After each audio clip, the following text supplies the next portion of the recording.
Hey, welcome back to my channel Duct Tape Mechanic and to another episode of my series Free on Facebook, a series of videos in which I find things for free and I show you how to repair them, recycle them, or repurpose them in another manner. In this video, I got this Kenmore Elite Oasis washer that's showing a DL code. So if you have a washer and it's showing the same code, hopefully you'll find this video helpful. If you do, make sure you subscribe to my channel for more DIY and tinkering videos. Alright, so I recently picked up this Kenmore Oasis HE washer, and when I put it into my test station to see what's going on with it, it immediately came up with a DL code. And hopefully you can see it. If it's flickering, it's actually not flickering, but just the way the light and the frequency of the light with the video is, that it may show up as it's flickering. But anyways, it's saying DL, and before it says that, I just hit the start button and it did a couple clicks here, and then it went immediately to this DL code and it started beeping. So the DL code just means is a door lock issue. So there's pretty much two things that could be wrong. It could be that the door lock itself is bad, or that the main board is not sensing the door lock or the door locking. So the best way to approach this is to replace the door lock first, and if that's probably going to resolve it 80% of the time, then after that move on to the main board. So always do the easy thing first. Obviously if you wanted to get in depth with it, you could test to see, you can put this into diagnostic mode and see whether the lid was opening and closing, whether it was sensing that, and that would give you an idea whether it was the board or if it was the door lock itself. But because I have the door lock on hand, and about 80 to 90% of the time it's the door lock itself and not the main board, I'm just going to go ahead and show you how to swap that out, and hopefully that resolves this issue. Alright, so let's get to work. First thing we have to do is put the top up. I forgot to mention that even though this is a Kenmore Oasis washer, this same issue also occurs on the Whirlpool Cabrio washers, and even the part number is the same. So if you have a Whirlpool Cabrio washer or a Kenmore Oasis washer, they're pretty much almost the same washer, and so this will also resolve that issue. The only difference is this has a clip that you have to undo to get the top up, while the Cabrio has two screws in the back to get the top up. But other than that, even the part number is the same for the lid lock. Alright, so what we're going to do for this one is we're going to find the clip right here and push it in, then lift up the top that way.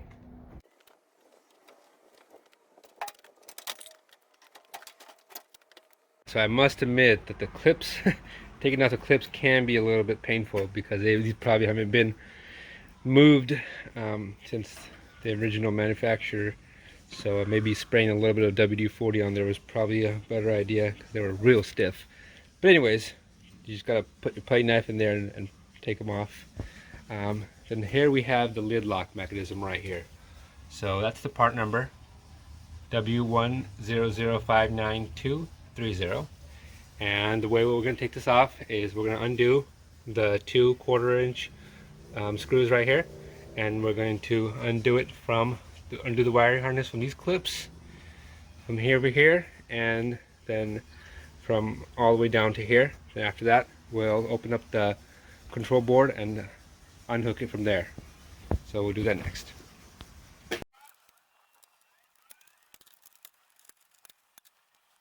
Alright, so I've got the lid lock resting in the tub right there. It is disconnected from all of the connectors right there, and obviously from the top.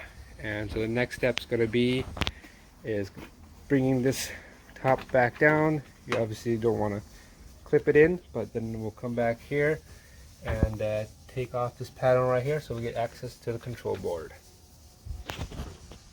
We've got the top back down, it's not clipped in as you can see, and what we'll be doing is, to get access to the control board, we'll be undoing that screw there, and that one there. Once we get those three screws out, we should get access to where the lid lock is connected into or plugged into the control board.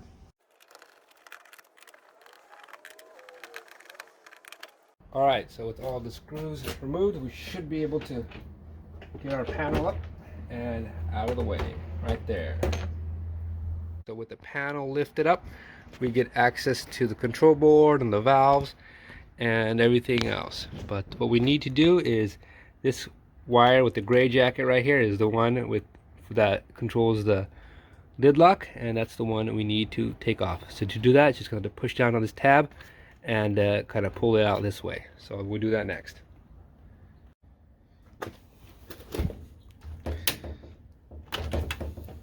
There we go. So once that's out, we're just going to feed it through this zip tie right here and try to get it through that grommet on the other side.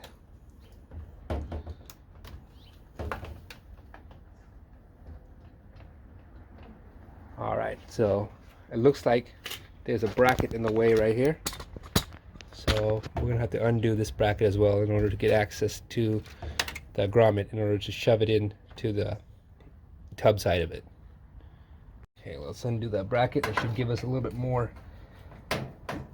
room. Now we get access to that grommet. Now we're just going to stick it in there, feed it in to the tub.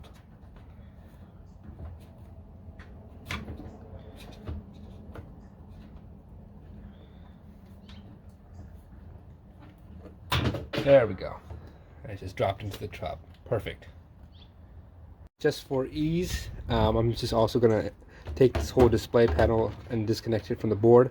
So when we're moving the lid lock around and the top around, it doesn't break this thing. So I'm just going to push it down on the tab, pull that out, and set this aside. All right, lift this back up, and let's see if I can get this into a little bit better position. All right, so we lifted back up the lid top, and here's our old lid lock sitting there in the tub.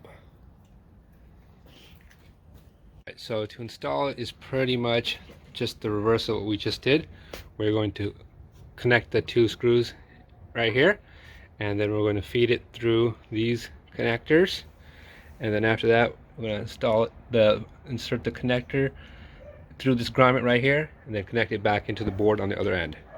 So we'll do that next.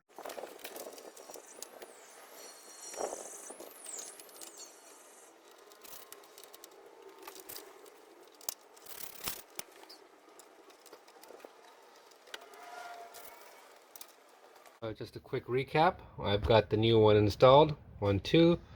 All the screws are placed around the wire, and it's been fed through the wiring harness onto the other side. Next thing we do, we're going to put this top back down and just plug it back in to the control board and put the control panel, the display panel back on as well. So here's our wire that we fed through from the tub side.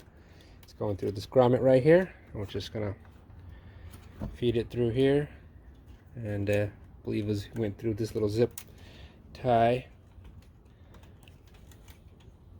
and then into this spot right here.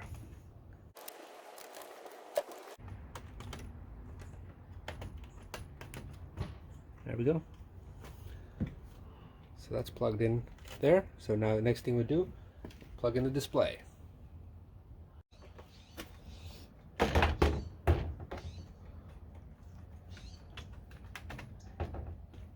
Alright, so with the display plugged in, we're just going to go ahead and screw it back in place.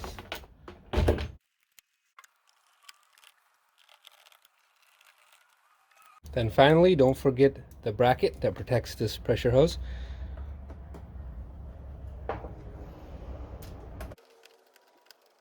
Let's give this thing a test.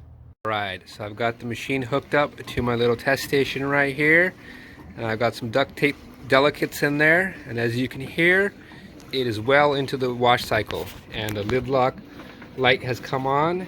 No more DL code, and the lid lock itself is locked. The lid itself is locked, I should say. So yeah, that's how you solve the DL code on a Kenmore Oasis washer or a Whirlpool Cabrio washer. Like I said, 80 to 90% of the time it's going to be that little lid lock mechanism that we replaced in this video, or it could also be the control board not sensing the lid locking. That's much more rare, but it can occur. So if this video helped you fix your washer, make sure you hit the thumbs up sign.